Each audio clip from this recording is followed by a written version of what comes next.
Awesome. And for people who've never been to the listening room and don't know much about it, can you explain like the breakdown on how the listening room works, with your Twitter spaces?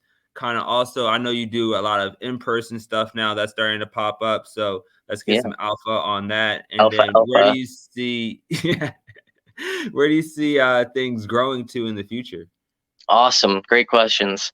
Okay, so yeah, we've been talking a lot about like the Twitter space for the listening room, and that's just kind of where we've started at.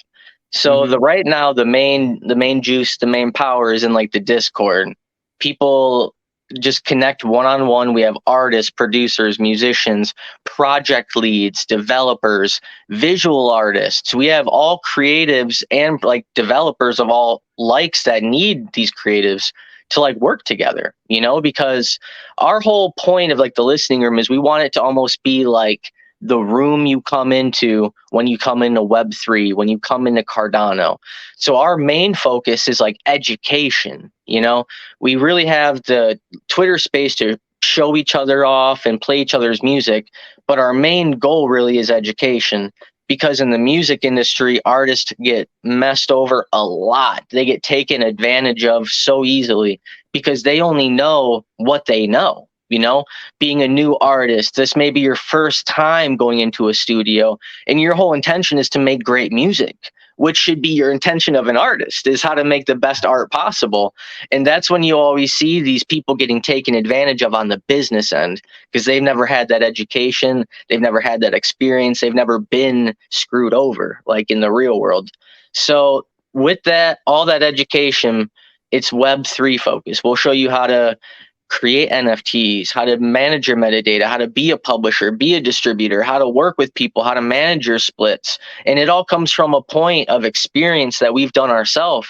So everything that we do with the listening room is from a point of like experience. So like we've done it ourselves, and then we make videos about it, we make content about it, and we really want to kind of be like a reputable or like reliable source. Like if you come, and this is why people send us like our way all the time, because we try to truly like protect that value of like we're very unbiased. We work with everybody in the community. So like every single developer, distributor, all genres, what I'm saying? Like that's the whole point, is like how do we work together, figure it out, not get burned, not get taken advantage of, and use this technology in like the most beautiful way that it can be used in. And then, Absolutely. oh, sorry. And I was to drop that next, the little piece of alpha. You said like, what's next? Yeah. We just dropped a catalyst proposal. Yes, we Okay. did. All right. Yes. You gotta explain. All right. Break this down for me. Okay. So this is what's next. So previously we worked with Rare Evo and NFT XLV, which was Okay. in Denver and Vegas. We did their co-productions last year. We're also doing co-productions with them this year. We also did NFT LES in between, which was a 3-day satellite event in New York. That was right around the time of NFT NYC. So we Okay. did our own full-scale production, all within this last year. We submitted a budget for the proposal for next year's productions, and we want to go full scale with everything. So we submitted in this proposal a budget for stage, lighting, sound equipment, rentals, venue, all staffing cost, paying all the talent for performing, which I think is like a huge, like I was kind of like a pause right there. That's huge. We had 30 artists perform in LES, which was in New York. We had 24 artists perform in Vegas, and we had 8 DJs play throughout the entirety of Rare Evo. None of them got paid. You know what I'm saying? We want to Hmm. make sure that in the future they do. Like they deserve to. That's their talent, that's their time. And with that comes onboarding, education, because what better way to bring credibility from like an imaginary cryptocurrency, it's not real. What brings credibility than actually getting paid in that cryptocurrency for performing your arts and your talents? It's a huge bridge and connection between Web 2 and Web 3.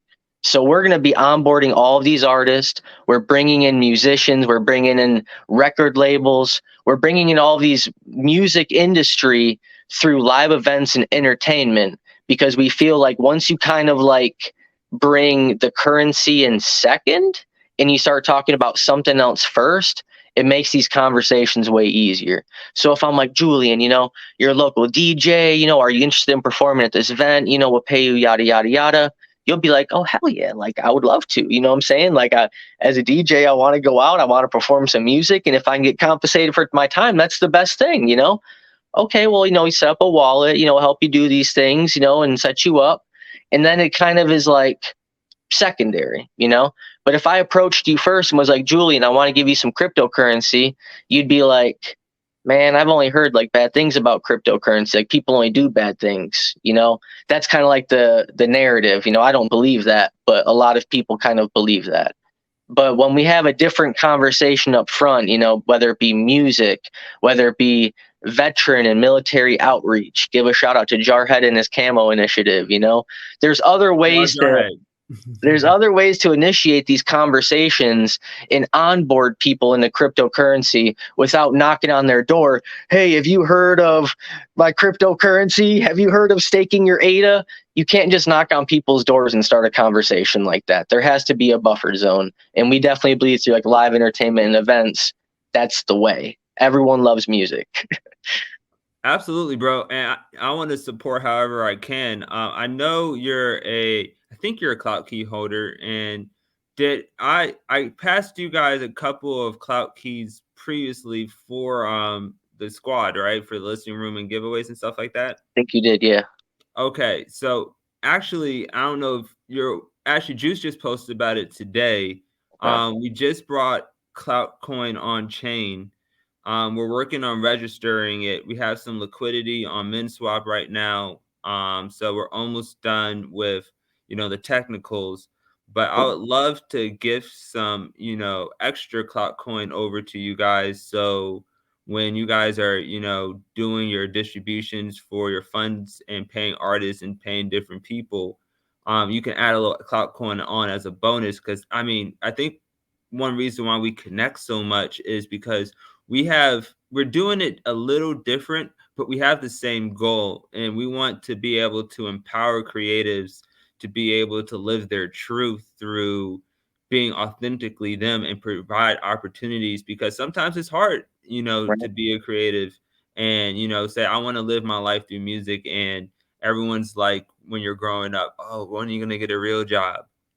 When are you going to do this? And when are you going to do that? And you don't have the education on being able to do different things.